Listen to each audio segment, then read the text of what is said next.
Monsieur le Président, j'établis d'abord que ce n'est pas moi qui vais chercher les gens pour les induire en erreur.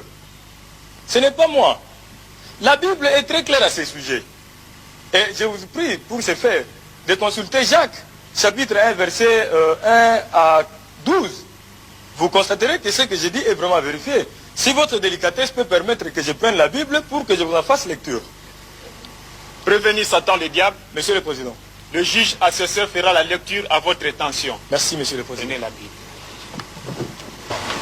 Épître de Jacques, chapitre 1, versets 14 à 15. Je cite.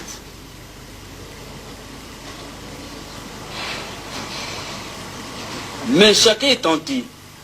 Et quand il est tenté, il est attiré et pris au piège par son propre mauvais désir.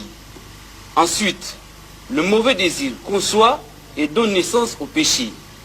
Et quand le péché est pleinement développé, il donne naissance à la mort. Fin de citation. Merci, monsieur. J'espère, monsieur de l'assistance, que nous avons tout suivi. La Bible dit, avec netteté, que mais chacun est tenté, non pas par le diable, mais par son propre mauvais désir. Pour son propre mauvais désir, quand il a conçu, enfante le péché. Et le péché parvenu à son terme, produit la mort. Voyez-vous que jusque-là, je ne suis pas engagé.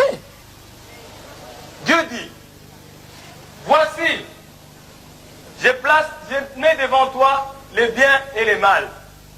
Mais toi, choisis les biens afin que tu vives. C'est dans Ésaïe, Dieu dit ça.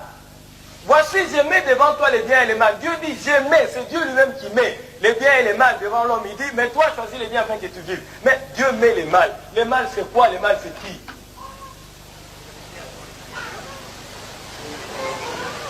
Monsieur, faites valoir votre libre arbitre.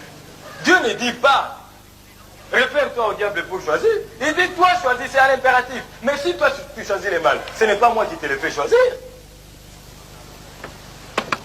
Messieurs les hommes, je me résume.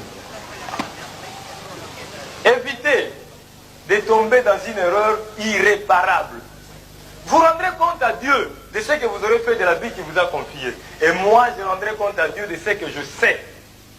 Non, messieurs les hommes, vous êtes tout simplement victimes de votre mauvaise foi. Les hommes de l'époque du Christ voulaient la puissance. Les hommes de l'époque du Christ voulaient la domination. Les hommes de l'époque du Christ voulaient régner. Ils ont refusé Dieu. Ils l'ont crucifié. Vous n'êtes pas mieux, vous.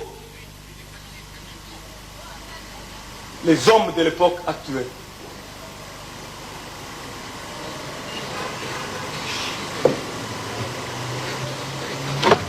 Messieurs les hommes, encore une fois, soyons sérieux. Vous êtes des incapables, tous des incapables. Un laps de temps suffit pour qu'on vous retrouve dans des prières, des confessions interminables. Observez, je vous prie. Les hommes qui s'efforcent de paraître justes devant Dieu. Eh bien, vous constaterez que je ne compose jamais avec ces personnes-là, bien que par moments, il m'arrive de perturber leur vie. Mais pourquoi pensez-vous que je ne compose jamais avec ces gens-là? Pourquoi? Eh bien, parce que je n'ai pas qualité. Mais pourquoi croyez-vous que je ne compose jamais avec ces gens-là? Eh bien, parce que tout simplement, cela m'est interdit. Je n'ai pas les droits, je n'ai pas le pouvoir de m'immiscer dans leur vie. Par contre, allez chez des personnes perverses, celles qui pratiquent la magie et des choses similaires, vous constaterez que ces gens-là ont déjà eu à voir les diables et plusieurs de ces manifestations dans leur vie immédiate. Malheureusement, c'est celles des personnes perverses comme celles-là qui sont majoritaires. Vous fréquentez les cimetières en quête de puissance dominatrice que les esprits malins procurent aux mauvaises gens. Vous aimez l'argent par-dessus tout. Vous enviez la femme du prochain. Tout cela est réprimé par la Bible, mais vous le faites. Vous avez votre conscience pour vous arrêter, mais vous refusez. Vous commettez des actes, mais vous ne voulez jamais en supporter les conséquences. Puis soudain, quand cela se retourne contre vous, vous accusez les diables. Ce n'est pas juste. Non, messieurs, vous n'avez pas raison de m'accuser, messieurs les hommes. Je plaide non coupable.